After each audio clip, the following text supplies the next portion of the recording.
美國國務院一直呼籲美國公民慎重考慮前往中國，話中方任意執行當地法律，包括實施出境限制。無線電視記者夏子欣報導。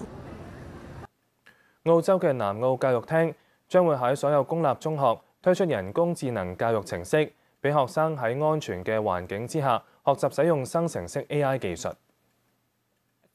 喺2年前 ChatGPT 等生成式 AI 程式啱啱推出嘅時候，澳洲嘅學校紛紛禁止學生使用，以免學生揾電腦嚟幫佢哋做功課。但係南澳教育廳認為學生使用人工智能應用程式已經係無法杜絕嘅現實，與其要佢哋偷偷摸摸，倒不如俾學生喺正規嘅環境底下學習使用生成式 AI 技術。教育廳同微軟公司合作開發一個名為 EdChat 嘅聊天機械人，用法類似 ChatGPT， 但係有額外嘅防護機制，包括過濾不當內容，保護使用者嘅私隱，防止學生個人資訊外泄。EdChat 可以解答學生嘅提問，提供標準嘅答案，亦都可以製作模擬試卷，俾學生進行測驗練習，然後幫學生改卷同埋評分。